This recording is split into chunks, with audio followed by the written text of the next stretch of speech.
Esta era la frontera del Imperio Romano. Aquí, en el norte de Inglaterra, el emperador Adriano construyó la última línea de defensa entre su mundo civilizado y los bárbaros. Pero para el siglo V, la misma Roma estaba amenazada por las hordas bárbaras y las legiones ya habían abandonado Britania. Llamamos Edad de las Tinieblas a los siglos que vinieron después, una época de ignorancia y salvajismo.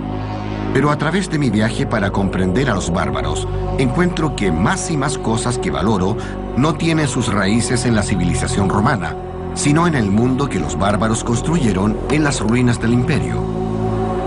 A diferencia de los romanos, no nos dejaron palacios en ruinas o monumentos de piedra, pero su legado es igualmente imperecedero.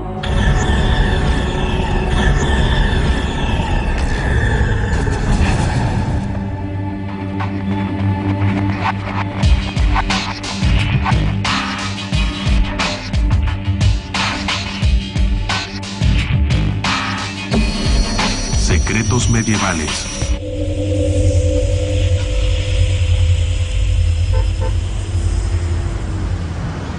Cuando los romanos se fueron de Britania, se llevaron consigo su dinero. Iba a ser la última divisa europea única por más de 1500 años. Pero casi de inmediato, un nuevo pueblo comenzó a hacer notar su presencia. En 1982 se encontró un medallón de oro del siglo V en un campo de Suffolk, con una inscripción en letras extranjeras llamadas runas que dice: "Esta loba es una recompensa para mi parienta".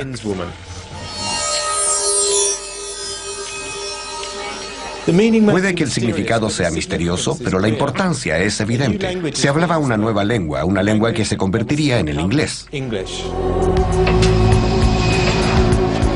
Su pasaporte, por favor. En la actualidad, el inglés, una de las lenguas que más se habla en la Tierra, es el mayor artículo de exportación de Gran Bretaña. Es la lengua del comercio internacional y del comercio moderno. Pero sus orígenes se encuentran profundamente enraizados en la llamada Edad de las Tinieblas. ¿Quién era ese pueblo que nos dio este regalo? Me iré de viaje a la parte más oscura de la Edad de las Tinieblas.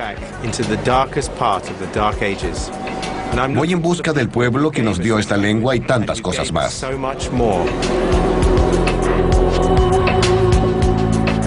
Este es el norte de Alemania, cerca del puerto Bremerhaven, en el Mar del Norte.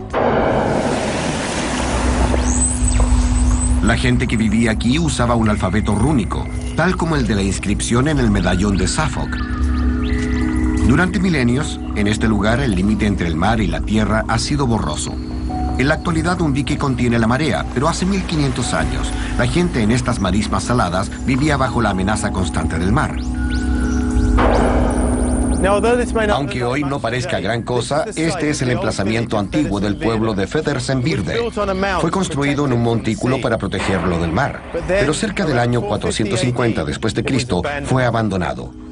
¿Quiénes eran esas personas? ¿Por qué se fueron? Pero lo que en verdad quiero saber es ¿a dónde se fueron? ¿Quiénes eran los que vivían aquí?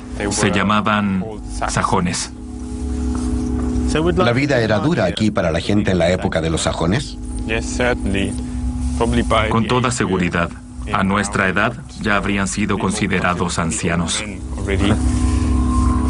¿También eran guerreros? Claro que eran guerreros, pero no enfrentaron ningún ataque aquí.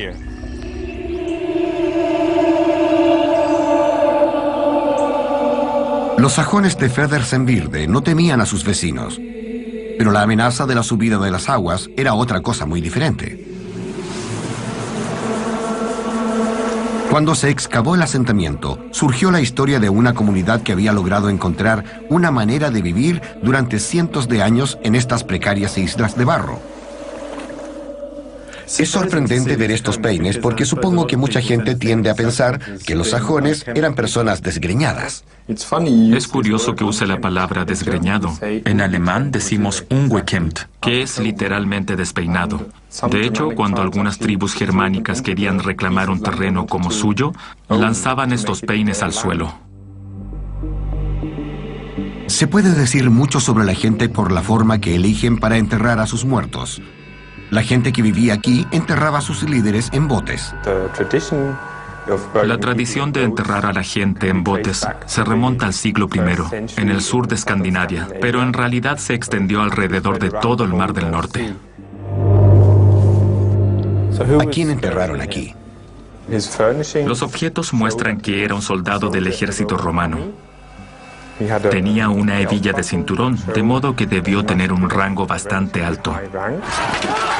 Cuando regresó a su tierra natal, fue enterrado. Con honores militares. Sí, por decirlo así. Si este hombre estuvo tal vez en el ejército romano, ¿dónde pudo haber servido? Es muy posible que sirviera en Inglaterra. Este hombre era un sajón, pero como soldado del ejército romano formaba parte del Club Multicultural Romano. Cuando su comunidad lo enterró, decidieron no solamente hacerlo en un bote, como correspondía a un guerrero sajón de las orillas del Mar del Norte, sino que también lo sepultaron como a un emperador romano. Una banqueta con runas sajonas. Dice scamella y significa un pequeño taburete.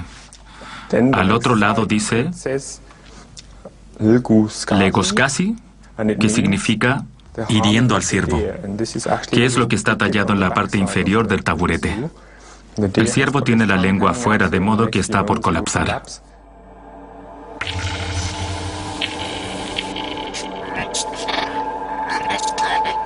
Aquí yació un guerrero sajón que tal vez sirvió en el ejército romano en Inglaterra y fue enterrado en su patria en un bote, a la manera tradicional. En la tumba había un pequeño taburete con inscripciones en el mismo alfabeto rúnico que el misterioso medallón de Suffolk. Un medallón rúnico que había sido copiado de una moneda corriente que conmemoraba la fundación de Roma, pero con un mensaje agregado en letras rúnicas. La Edad de las Tinieblas fue una época de identidades culturales cambiantes y de agitación. Gracias a la evidencia del polen, sabemos que el clima de Frederiksberg estaba cambiando. El nivel del mar subía y los campos se inundaban. Se hizo imposible seguir viviendo allí. Los poblados sajones en las marismas desaparecieron repentinamente en el siglo V. Los sajones tenían que mudarse, pero ¿a dónde? Ir a las islas británicas desde aquí, cruzando el Mar del Norte, es un viaje largo y peligroso. La Europa continental ofrecía poco más que un paisaje de poblaciones siempre cambiantes y competencia entre tribus. Estos enormes ríos en un momento fueron las carreteras y las fronteras de la Edad de las Tinieblas. Me dirijo al norte, hacia Dinamarca, a un lugar que una vez fue el hogar de otro pueblo, los anglos.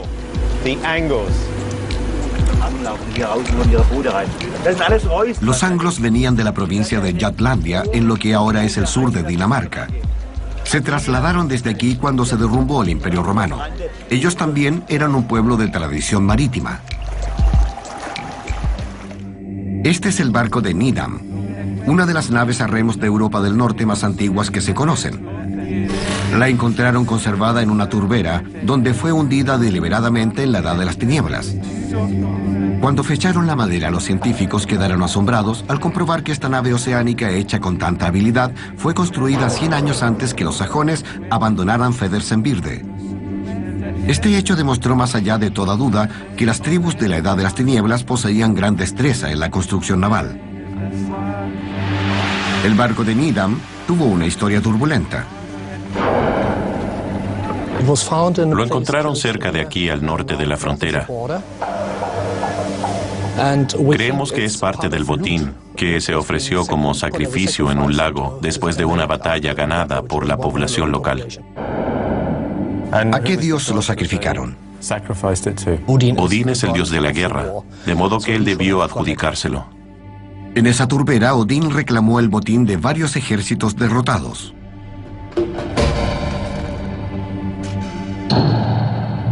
Junto con el barco encontramos cientos de estas espadas. Todas las armas muestran las cicatrices de la guerra. ¿Ve estos golpes? ¿Estos pequeños golpes? Son rastros de la última batalla. No es un poblado que pelea contra otro. No, es a gran escala. A gran escala. ¿Fueron tiempos difíciles en esa época aquí? Creo que sí. Un poco más de 50 años después de que este barco fuera hundido, toda la región quedó bastante vacía, al menos desde el punto de vista de hallazgos arqueológicos. Ya casi no encontramos más cementerios ni asentamientos que son difíciles de fechar. Además, en Inglaterra aparece gente que habla una lengua germánica. Hay más de lo que se espera en Inglaterra y menos de lo que se espera aquí, de modo que hay una lógica.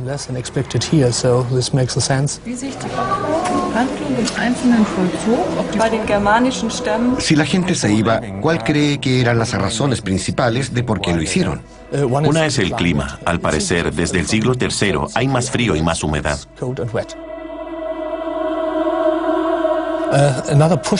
Otro factor pudieron ser las guerras. Todas estas armas son un ejemplo. Era una época de guerra y eso pudo empujarlos a otras partes. ¿Cree que este barco podría haber funcionado como un ferry para trasladarse de Alemania a Inglaterra? Pudo haber mejores, pero si no había nada más, este también pudo hacerlo. Incluso escribí un programa de simulación con este bote. En 9 años, 50 botes podrían haber transportado 30.000 personas a Inglaterra. ¿Qué clase de barco se necesita para emigrar? Viajar por los mares en un bote abierto es un viaje lleno de peligros. Trasladarse en un bote a remos no era fácil. ¿Cuál era la alternativa?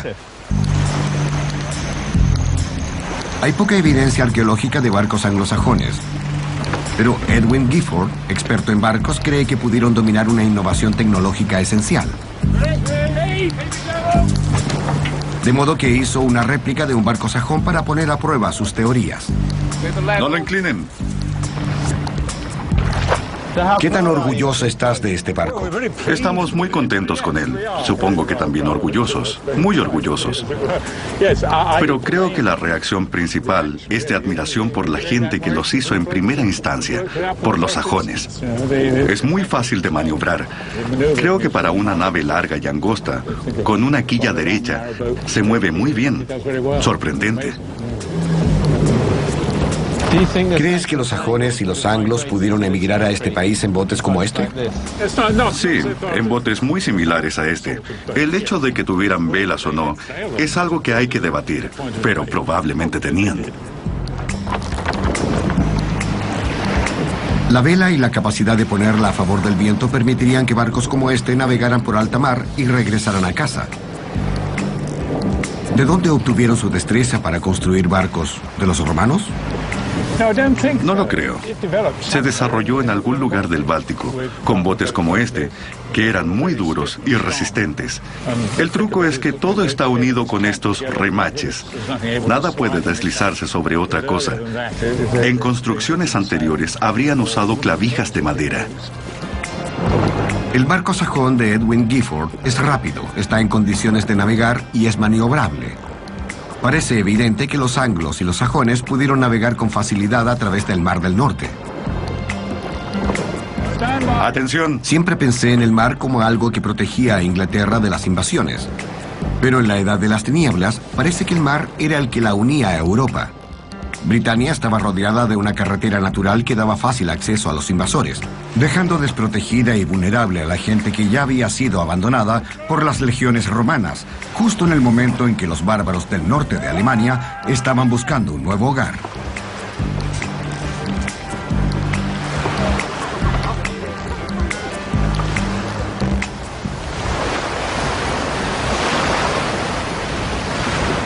Los lugares para cruzar el Mar del Norte en la actualidad, el legado es igualmente imperecedero.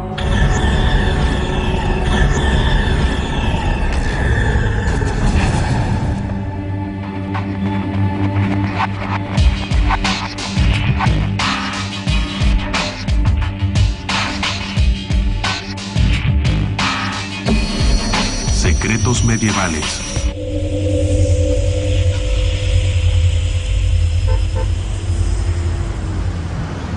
Cuando los romanos se fueron de Britania, se llevaron consigo su dinero.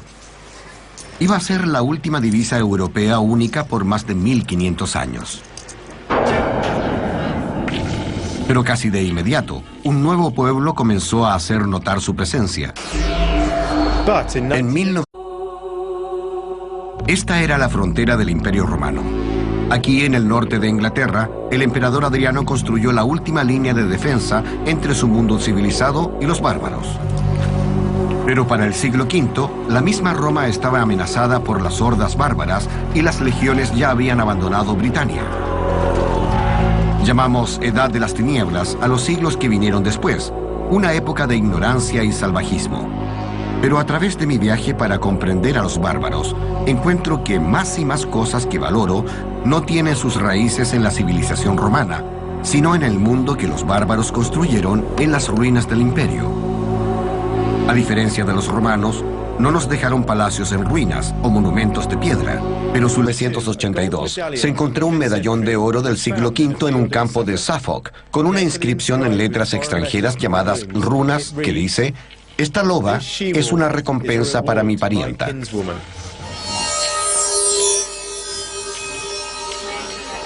Puede que el significado sea misterioso, pero la importancia es evidente. Se hablaba